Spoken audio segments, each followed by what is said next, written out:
На что жалуемся? На голову жалуется. Это хорошо. Легкие дышат, сердце стучит. А голова? С головой было труднее. Но тут помог алкоголь. Ежедневный трехкратный прием алкоголя, и ты очищаешь свою башку от ненужных знаний и мыслей. Так я и думал.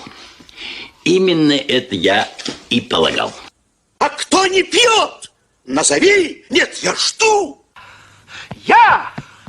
Я этот человек! Дайте мне Йохан за горло подержать.